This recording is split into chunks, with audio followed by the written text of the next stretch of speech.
communication? Is it through words only, or is it through the way you carry yourself, or in what you do, what you present through your art? I truly feel that, because when I listen to somebody singing, an instrument speaks to me, the vocalist speaks to me, and just like that, an artist, through their paint, I feel they are speaking to you. Or was it the model speaking to them? Let's find out. Welcome to OATS Uncut. This is Orator Academy Talks, uncut, unscripted, unfiltered, candid, raw conversations. Why? Because life is easier, simpler, and organic that way. I have a great pleasure of welcoming an artist that I've been following for a very long time, stalked for quite some time as well, and then found out that we are related. And then I stalked her more till I actually got to meet her, get to know her, get to love her, get to admire her. Welcome, Suchitra Bhosle. How are you doing? Great. Thank you for having me, V. Can I call you V? You can still be V for me, right? I can be V for you and you'll be Suchi for me.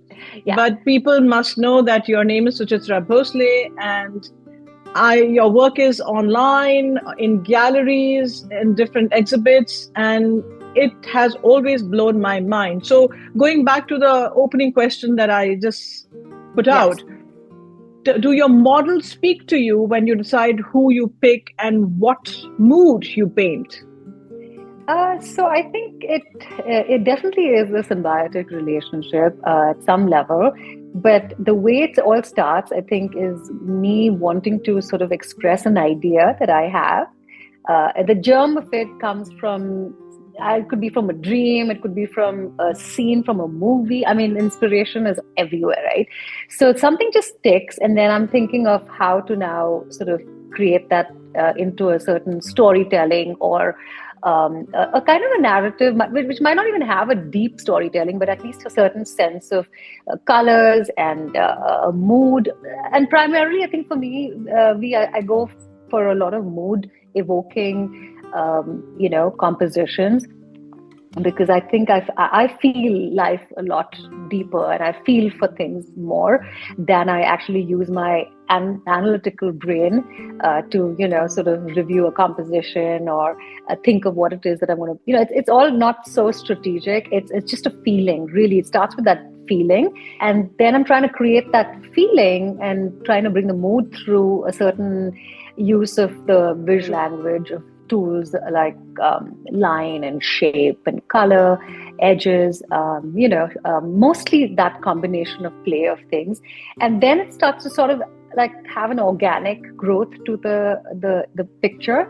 But the models are picked really based on what I am trying to express in that. So it could be a Caucasian model, it could be an Indian face, it could be anyone really. So then the model will then kind of come into the picture and sort of complete the whole look. So for me, it's mostly the idea of the feeling of what I want to paint.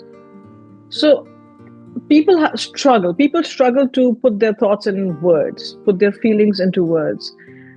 What blows my mind when I see your work is that the eyes, and I always comment that on your post, the eyes always get me, because I am also I'm also a very emotionally deep person. So I perceive emotion, said or unsaid. So when I'm looking at a particular artwork of yours or a particular painting of yours, I'm always trying to decipher what was going on in the model's mind, or was it your creation? Sometimes it's love, sometimes it's joy, sometimes it's disappointment, sometimes it's despair, sometimes it's mischief. You painted a little girl with mischief in her eyes. Yeah, I did. Yeah. So did the girl have that look in her eyes that drew you? Right. So like I said, I think it's kind of a bit of both, because it has to be a bit of both. I mean, there's something that will inspire me in a model, and I'll say, hey, wait, hold that pose, right? When we're actually doing a one-on-one shoot together. Or it's a reference that I'll take from somewhere, and that reference will be the germ for the inspiration. And I start, so it is a bit of both. But then I also add my own little flavor, or the Indian word Tadka, right? To your own little, just the own little tadka to the whole picture plane, and then you're kind of it grows from there to become your own. So yes, I mean, there's definitely something that sparks in the model, and sometimes if I'm trying to evoke a languid, restful, sort of a dreamy, a person that's kind of melancholic in their own little way, and I'm trying to bring that out, then I will sort of direct the model to say, hey, can you just hold that pose the way when you were thinking, or when you're taking a break, and then I will bring that emotion back. So I try and tease that out of my models as well, but sometimes it becomes like super perfect, a utopian world, like they say, where everything just falls in place without direction and too many words. And those are the ideal kind of moments you want as an artist, but yeah, few and far between. Yeah, few and far between for sure for all of us in different fields. So you said tadka. You're right, tadka is the right word. Now, how does one translate tadka in English? Would it be the ultimate garnish, or dressing it up? It's a little bit of a seasoning of spice of your personality. The last final coat. Yeah. It's an essence. It's like your essence of who you are. And I've been known in all kinds of words, like they call me spicy Suchi because I like my tikha food, spicy food, and things like that. So it's your little bit of, it's your twist to the whole thing is what. Isn't life like that? Life is like that, right? You've got to have your own little tadka, little twist, something unique about you. Yeah, that makes it you. Yeah. That absolutely makes it you in a world full of herds. Correct. And blind masses following the herd. Is it a struggle to be your own? No, I mean, I think it's a blessing to be able to tap into what you want to say from your own heart. And I think that's what makes, I think, most artists sort of stand out, because there's a certain vibe that comes from a place which is very untainted by any influence or non-corrupted, more to say, from any ideas. And then I think you need to explore that as a painter. I mean, that's what gives you the satisfaction, right? At the end of the day, you're bringing that your own voice to the table. Yeah, sure, it's definitely full of self-doubt initially, because you want to be validated soon enough. But I think eventually, when it sort of sticks and there's a certain percentage of masses that start to relate to that side of you, there's always going to be people who like the tune of life that you sing, right? And so then it kind of is that market for you who appreciate it. Not to say that the others that don't get you. It's just, it's all subjective. So being anchored and locked into your own inner true self is more liberating, more than challenging, I think. Yeah. But it is the road less traveled, because you've got to be brave. You've got to have that tenacity and that sense of conviction, right? Absolutely. To embrace what you are first. Yes, we all seek validation, like you very rightly said. We all seek validation. We want to find that look in people's eyes that they get us, that they get you, whatever you're doing or saying or whatever you believe in, stand for. But just because somebody looked at you with a little doubt in their eyes or a little doubt in their voice doesn't mean that you continue to self-doubt. It depends how well you know yourself, I guess. And exactly. Only then can you stand for yourself with that strong sense of conviction. And, this is all parallels between everything in life that we do, because this is so intrinsically part of my curriculum too. Self-doubt, stage fear, stage fright, fear of judgment, all of that. So in any aspect, in anything we do in life, even in relationships, right? Sometimes you feel, oh, was I wrong? Did I say this? Was it okay for me? Did I hurt that person by saying that? I think if you have that strong sense of conviction and you know where you come from, and somehow you know that you are positive and right, because now I don't want to be delusional and think that I'm right when I'm not. So I feel believe in yourself and yet be open to positive, constructive feedback. And somebody asked me, actually, very interestingly, how do we decide which feedback is the right feedback? which one to listen to and which one to tune out. Have you ever thought about that? Yeah, sure. I mean, I think it's about what rings most true to you, like they say, the gut feeling. I think I've been a huge proponent of just listening to the gut and believing in it, and not listening to any other voices. So I think when someone puts forth their two bits or feedback, I think it's all about. I mean, we do it with our own families too. Sometimes we need that sort of. Feedback from the loop from each other, but where we get stuck in it is like overthinking it. But I always go with the fact that if it rings true to you, somewhere deep inside it feels real and it feels you, take that path for sure. True, absolutely true. Now, when did Suchi discover this amazing superior talent that she has, and did she question it? Oh That yeah, of was, course, should she initially. pursue or not pursue? Tell me about. Let's take us back. Yeah, let's revisit my 25 years, I suppose, the past 25 years.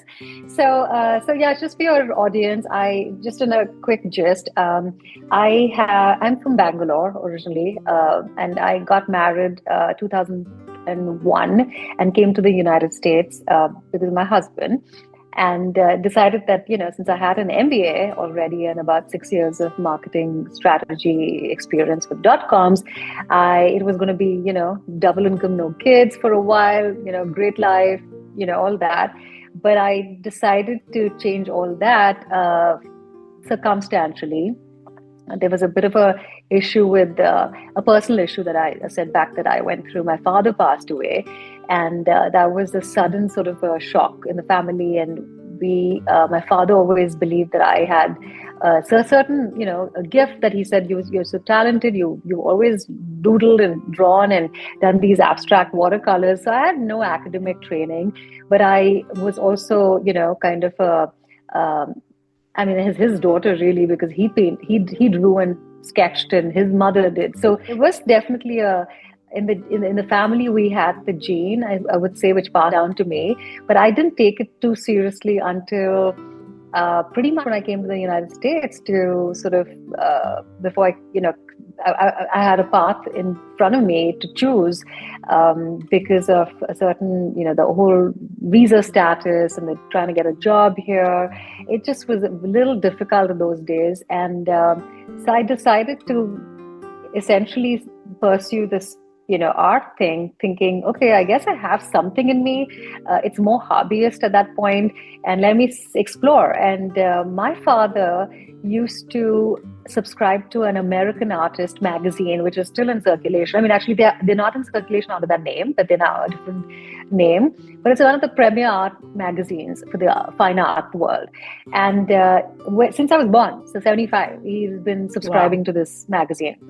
And we had stacks of them growing up, and he used to always collect articles of this gentleman by the name of Richard Schmidt, who was a painter out of Vermont. No more now. About 5 years back, I believe he passed away, but his name came up growing up along with the big giant name of John Singer Sargent, who's a American painter, but of course went to Europe and settled there, and is known now really wide and far. So his work I was very familiar with, and Richard Schmidt's work. So when I came to the United States, I said, I'm going to pursue and look this man up, because Papa used to always talk about him, and I've known his painting growing up because he would cut these articles and bind them. And when my dad he passed away, he left this binder, and he had mentioned it to me, saying, you can. When I come to the United States, I get better. I'll come there. We'll have an exhibit together. We'll paint together. So all these were our plans.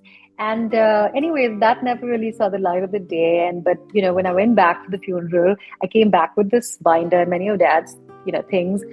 And somehow it was like a little sign from my father, I suppose, and I always believed that, because I had no idea. I mean, if 25 years back, if you had told me you're going to be an artist and you're going to do this 25 years hence, I would never have believed that as a full-time, self-sufficient professional. So I think that binder opened a lot of doors for me, because then I started pursuing that thought, and I said, okay, I guess my father believed in me more at that point. Let me, knock on some doors and sort of start to see where this leads me to. So there was an art. There was actually, so how I started was, of course, I renewed the subscription here, and I started getting that American Artist magazine sent to me in Seattle. Back in the day, we were in Seattle, and the first the issue that I got there, I had the cover of a young and upcoming artist called Jeremy Lipking, and he had studied with Richard Schmidt. Schmidt, yeah. And it was like so uncanny, because I'm reading this article and Richard Schmidt gets mentioned. And I'm now thinking, okay, I need to pursue this young guy to get to Richard Schmidt, because I really have no idea where Richard Schmidt lives. And Richard Schmidt's by then already in his, I want to say, late 70s. All right. And this is 20 years back. So, and I kind of went through Jeremy and I said, hey, I'd love to take one of your workshops, but then I'd also want to know where Mr. Schmidt's out of. So he said he doesn't teach anywhere more, Suchitra, but you could watch him paint at a lot of demonstrations. He does. So then I found myself in Vermont one weekend. Here I am, in Seattle, fresh off the boat, just about learned how to drive. And I'm making these grand plans to fly somewhere, rent a car. All so overwhelming, and also to respond to your, did you have, you in two minds and thought twice about it? Well, all that was very overwhelming as a newbie in this space. So I took a workshop with Jeremy, and I saw these young kids belting out beautiful paintings. I'm thinking, I'm 29 years old at that time, almost 30. What the heck am I thinking? Starting from scratch.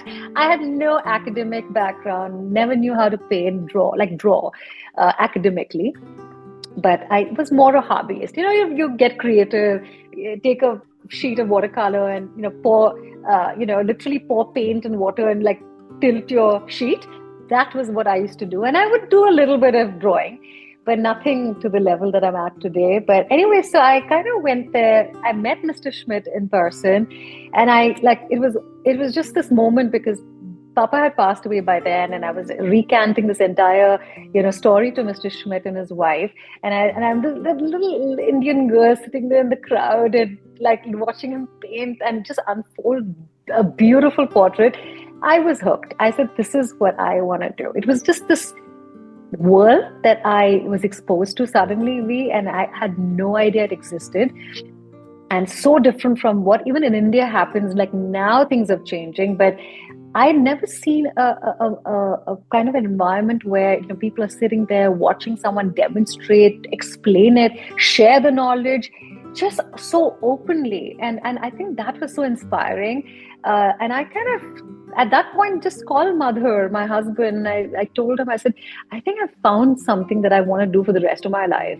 I don't know. I said, I don't know if I can, how soon I can pull it off, but I think I need a couple of years, and I think I can manage this, because it was just that conviction. I just needed one mentor to show me the ropes. And then fast forward, I took a couple of workshops with few people in the industry, and pretty much went on a self-teaching mode. And I think within 6 years, pretty much found myself in a gallery, took the direction of jury shows where my work got entered there and chosen, and then won some awards, and then I got written out. I think that organic process happened that I had no clue how it would work out, but being written about, I think, gives you that little extra mileage really quickly when you get into these shows.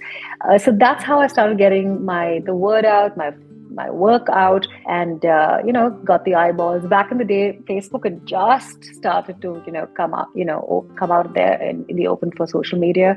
So I think that helped just getting onto that space and sort of talking about my art. Yeah, so that's really the background of how it's fascinating how your father was the driving force while he was present physically and even while he was not. Yeah, absolutely. It's all about that binder, because the binder was the one that really gave me some sort of a clue or a reminder, so to say, and said, just pursue this and see where this takes you. And talk about gut feeling and the fact that, did I question it, oh my God, yeah, for the first, like, so my husband, he was, I mean, not just my husband, I think it's only for me as well, because I really wanted this life that I had promised myself. And, we all have our personal goals, and we do our studies, and we want to, pursue the job that pays you super well, all of that. But who knew, like, when life has different plans for you and you just kind of go with the flow. And I think I did that, and I told him, I said, give me just 2 years. And he has been extremely supportive. I mean, it's only really because of Madhur that I think the kind of person he is. He's very quiet, and he's always in the background, but he's extremely constructive, and in all that has been able to take place, the creative aspect of it. He's been that person who supported me financially, emotionally. And he said, yeah, take 2 years and see where this takes you. If not, then and he's also very practical. So he was like, he just gave me time, like 2 years, and that's it. And then after that, we'll see, right? And then you can go back to a job. So, and honestly, I think I was never cut out for a 9 to 5. I mean, that's just me knowing me. I was just never cut out for a 9 to 5. And I always, like, I did it really well, but those days, and I'm a people person as well. So I kind of missed that aspect of it. But somehow I think it's like that conditioning, you do something for 30 days and you get used to it, sort of, so to speak. The art really changed that structure of my brain. And I moved, like, from the far left to the far right. And now it's less analytical, less business. It's more creative. So, yeah, I think his support and his conviction really did make me not go too crazy deep down in that spiral of questioning yourself and having that sense of self-doubt, like, oh, am I on the right path? And I think initially I had those moments because you pit yourself against 18-year-olds who are drawing phenomenally well. So you do feel you're 30, 31. And then, of course, the biological clock ticking away. Then you're like, okay, now, I'm married late, but now I've found this whole beautiful world of art. And that makes me who I am. And I feel more me when I do it. And it's extremely black and white.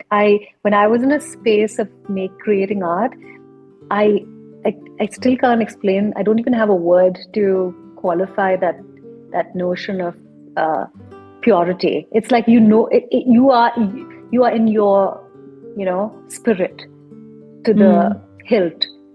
And then there's a you that is doing something that you're really not cut out to do, but you have to do it.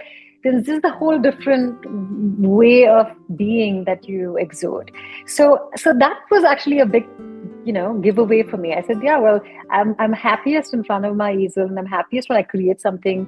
And so then that's it. I mean, that's probably, I don't need to overthink this. Yeah, I might not see the money coming in soon enough, but luckily for me, I think that dedication paid off, just staying in there. And it really is a numbers game. It's the longer the people, I mean, this is what I've talked to my peers as well. And we've always said the people who have the tenacity to stay in it long are the ones who come out really. It's a consistency thing. Absolutely. So, absolutely. Yeah, you've got to be tenacious. You've got to have that resolve to see it through. Correct. You're not a quitter. So as a communications coach, I keep giving these mantras that I have come across, and I've never been able to forget them. So there's one very particular quote which says, winners don't quit and quitters don't win, right? So if you pursue something, pursue it with full passion. Yeah. Unrestricted, and also not passion. Expecting anything out of it in return. I mean, I think I started off on that note. I mean, I cannot stress enough, that it's so important in making art or any kind of creative energy. If you align yourself with a reward, it's like 100%. It's a struggle. You feel the struggle. You might have, you might meet your goals and you might be successful, but it's a struggling path, right? But then the ones, I mean, I've experienced this. I've never really been in this big clock of trying to have my work out by this time, this place, and so much money for whatever. It just was never in the equation for me initially. I think when I started to like just put out good stuff out there after like, I think more like 36, 37, after when I turned 37, I think my work really grew exponentially. There was a certain, like challenges that happened in my life, and I closed the doors on a few things, and then I kind of relegated myself like 100% to whatever I wanted to do. I think that was the game changer. And it's more like a byproduct. Like what happens after that is really a byproduct of all that you put in, because then people like resonate with you, your work. And then fame and money and all that's really a secondary byproduct that comes out of it. It will follow. Money will follow. Fame will follow. It's the quality of the work that we are producing also. And it's so funny that you say that how Madhur behind the scenes silently has supported you, because in my case too, when Sandy always said that I should teach, and I would shun it because I always said to him, I said, I go as a parent volunteer to the children's school and I come back with a headache because it's so noisy. I don't want to be teaching. I can't deal with this. So, and today he laughs at me, because after every class, I work with students young and old, and the younger ones and even the old ones, they have so many beautiful stories. And the younger ones actually take liberties, and they correct me sometimes, and they, Miss Vineeta, your hair is open again. You should tie it, right? It's coming on your face because I taught them so.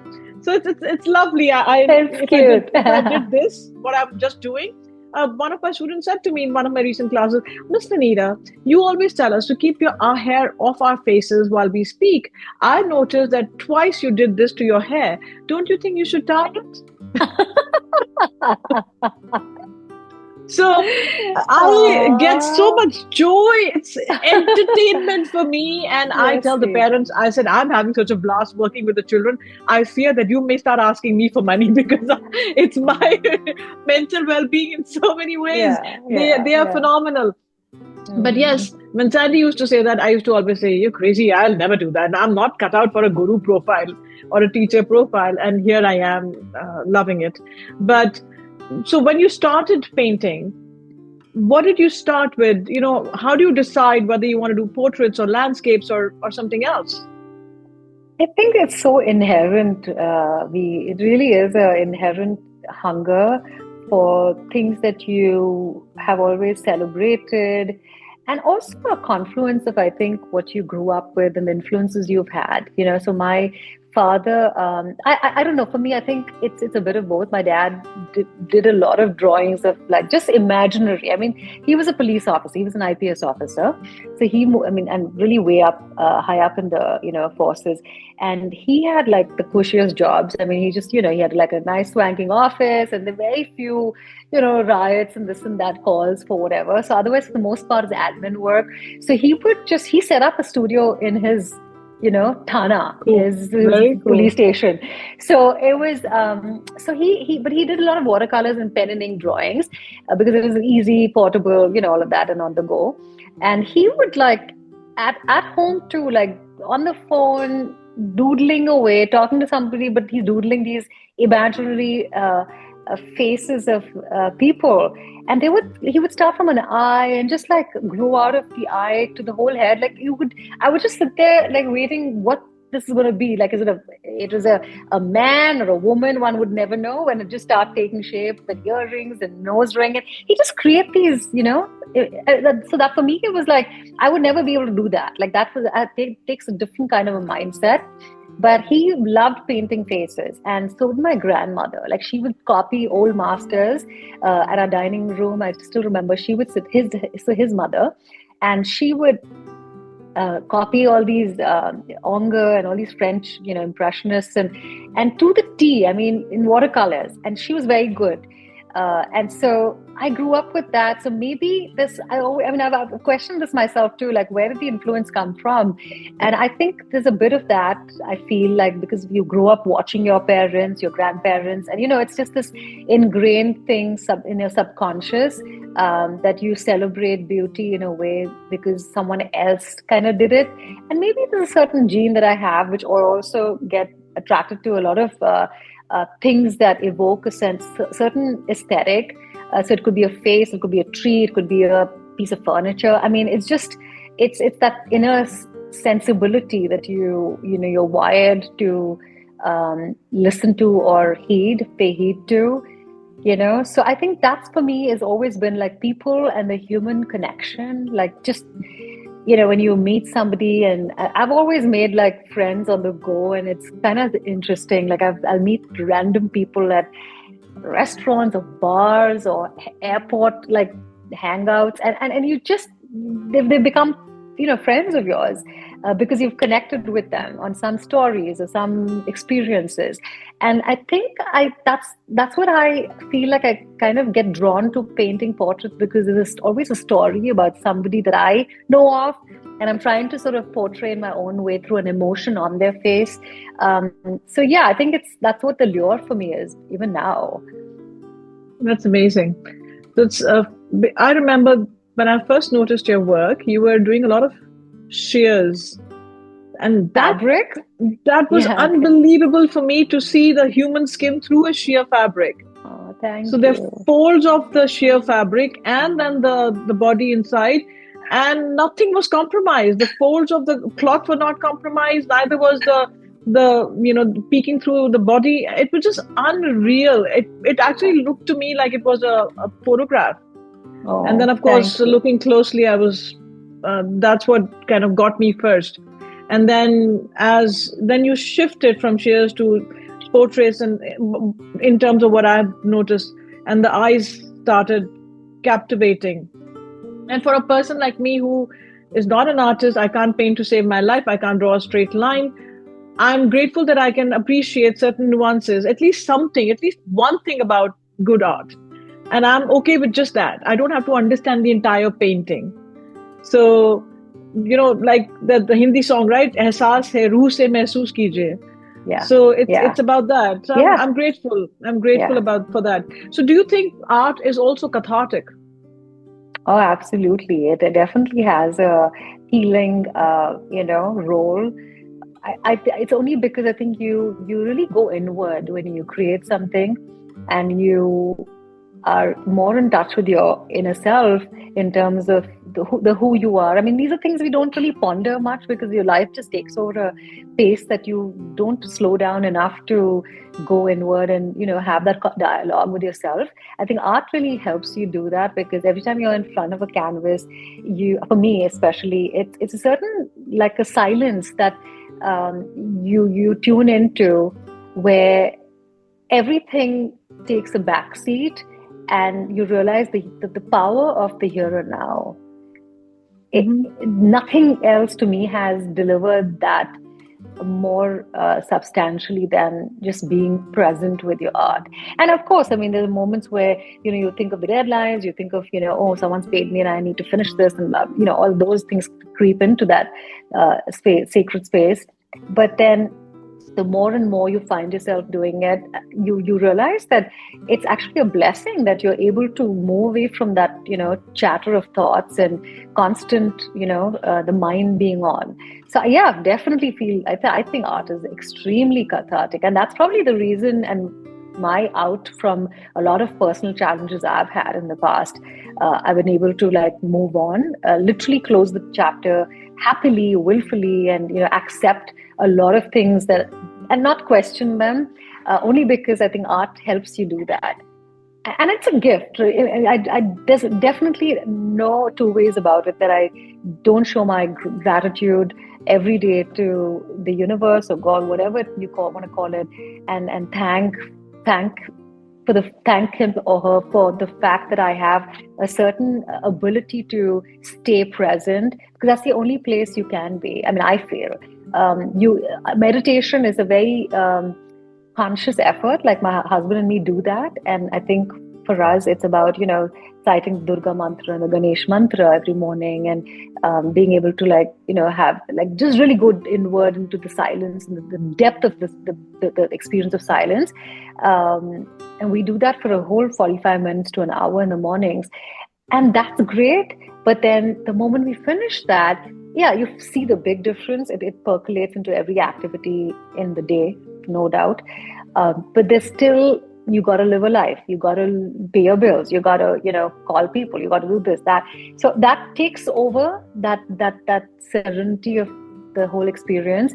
And of course, since you live in a society and you have to, you do business, you have to work, you have to pay bills, you have to be involved in a certain level of thinking and processing, and which takes you away from that.